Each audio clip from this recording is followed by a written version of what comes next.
We are your home theater and AV questions answered. This is AVRant.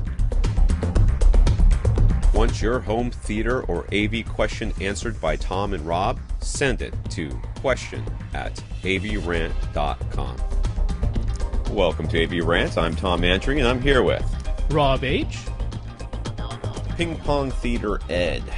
So, I didn't remember why I started calling him this. I assumed that because at one point he had an unfinished basement with a ping pong table in it. So that's right. So first, he's got an update here. Ed decided to upgrade his speakers to the ELAC Unify towers and center. He carefully scheduled his delivery date so his wife wouldn't find out.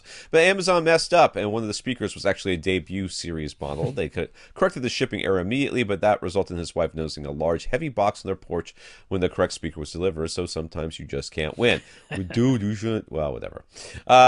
His photos still show his old JBL speakers, but they can give us a good idea of what his finished basement looks like right now. He put some acoustic panels behind his seats and a foam one behind his center speaker, but he figures it could benefit from some added absorption. The room is fully carpeted and sounds pretty quiet and free from echoes already. However, when he walks over to the stairwell, it's an echoey mess over there. That's not surprising. Also, his theater leaks sound into the family room at the top of the stairs. So could absorption panels help with those two issues? And if so, how should you place the panels? Well, the echoey mess up in your stairway is completely understandable. That's exactly, you're hearing what happens when you, in a very small space, you bounce some sound around. That's the way that's going to go. You can reduce those echoes by putting absorption panels on the walls around that go up that stairwell there. That can easily reduce the amount of echo that's going on there. I don't think it'll eliminate it. Now, the second question, though, is how about his sound leaking into the family room at the top of the stairs. Right. Therein is a much bigger problem, because this is, first of all, we know that some of the paths of sound are going to be through the structure. So you're shaking the floor, you're shaking the walls, your speakers are connected to the floor, your speakers are connected to the cabinet they're on, and then that's connected to the floor. The speakers are connected to the wall, probably into a joist in there someplace where you have securely anchored it because you didn't want it to fall down for his rear speakers up there. Not surprising that there's going to be some sound transference that way. Plus, there's a door at the top of the stairs, I'm hoping, and some of it's going to get out that way as well. So, stopping the sound leakage is not like, if I add some more panels, will that stop it? The answer is almost certainly not. No, absorption panels aren't going to help you with the sound leakage. For that echoing inside of the stairwell there, putting some absorption panels in that small area going up the stairs, even if it's only on one side of the wall, because the sound is bouncing back and forth, so if you absorb it on one side, that helps. But that's not going to prevent the leakage. Now, looking at the photo and remembering back a ways, I don't think he ever put up a hard surface to finish his ceiling. Right, it does look soft up there. Yeah, I think that was like a flexible fabric or something up there for the ceiling. So, I mean, that unfortunately means sound is going to travel upstairs. I mean, even if you put insulation if you look at the picture from the side where you can see the stairwell, it almost looks like his ceiling is sort of hanging, and it looks like you can see the joists in there. Like, that could just be where the fabric is like sewn together or something. I don't know. That's right. But it looks kind of that way. So one of the things that you can do is, put a bunch of insulation up there and finish that ceiling in 2 layers and of drywall. It doesn't have to be drywall. It could be a drop ceiling. It's true. Because the majority of, this is waves of any type. No. When they meet a new medium, the majority of it reflects back. But when you just have a fairly porous surface like fabric where the air can literally move through it, even when you have insulation above that, it's not the same as having some sort of solid continuous surface for a lot of that sound energy to reflect off of before it penetrates up into the insulation above it. So a drop ceiling would likely help the sound leakage issue. For the door that's at the top of the stairs, weather stripping around it, because you don't necessarily have to replace the whole door. It's the gaps where the air is getting through. So weather stripping around the existing door could help you there as well. But absorption isn't going to help you with the soundproofing. No, it's not going to help you with soundproofing. But and remember, a lot of times the air return in your room is the gap under your door. So by weather stripping all this stuff, you run the risk of not getting air return, which means it's not going to cool down, or it's not going to heat up. It's not going to change temperature, because your AC is not going to be able to push that much air into it, because there's no place for it to circulate back out of.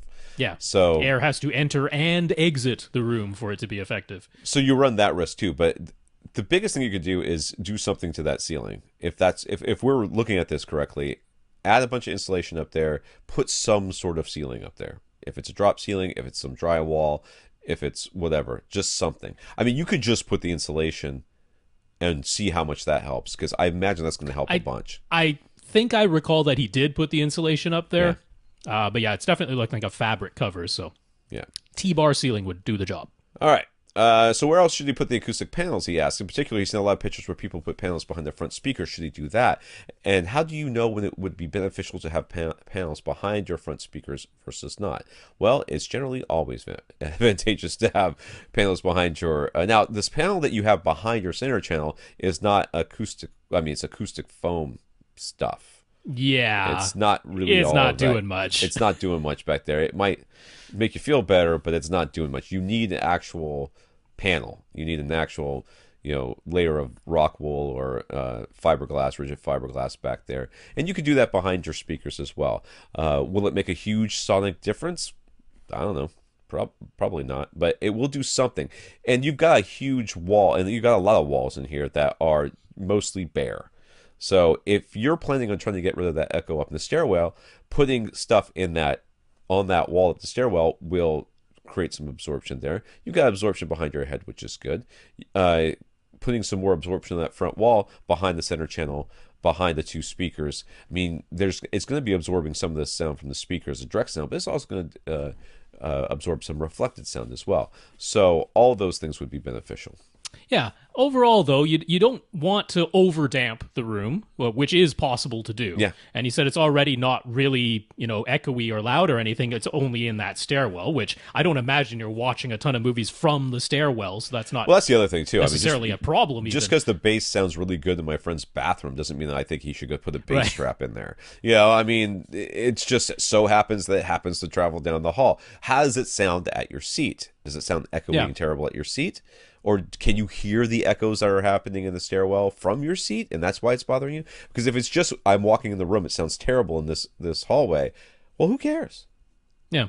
Yeah. So, work out how much surface area you have, and try to get between 30 and 40% of that surface area covered in absorption. Behind the speakers is a great place. In the corners of the room is a great place to add absorption. But once you've got between 30 and 40% of the surface area, and that's all 6 surfaces, so ceiling, floor, and 4 walls, once 30 to 40% of that is covered in absorption, you don't need to do more. At that point, you'll just be over-deadening the room. Yeah. I think a tri-trap in that front left corner would be okay. There's room for it there. You could also put tri-traps on the ground, flanking your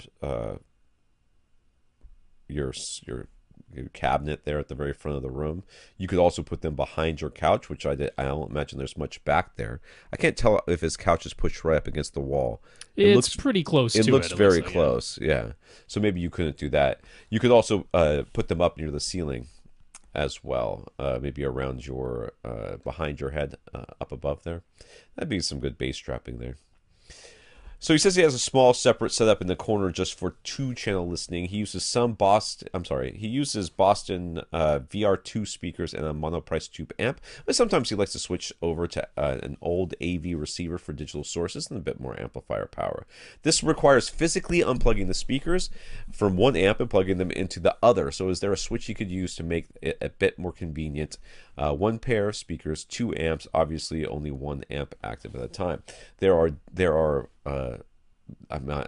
you're a Google search away from a speaker selection switch. It's basically what you're looking for. There's a bunch of them out there. Amazon will have your bag, I'm sure. Where else? Monoprice. That's where I'm going to suggest. Okay, well then Monoprice. Let's go with Monoprice. $17 so it's not shouldn't break the bank. Seems reasonable. And what's interesting about this speaker selector switch, so that you could actually have the way it's supposed originally intended.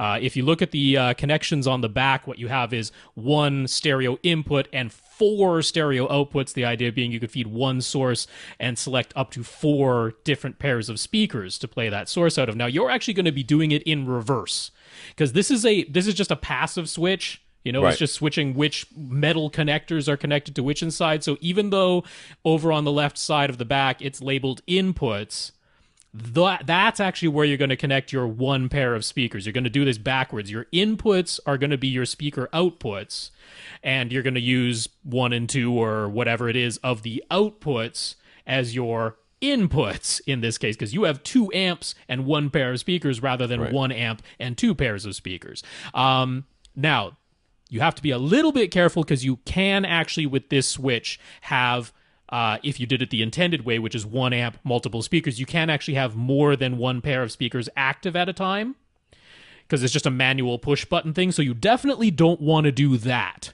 Right, that would be bad. Yeah, you don't want to have both amps active at the same time into 1 pair of speakers. Now, in your case, you're probably not even going to have both amps powered on at the same time, but a little bit of care is all you need with this. But for $17, you can do what you want to do, so Monoprice has you covered there.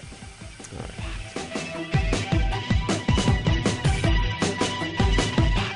Want your question answered? Send it to question@avrant.com.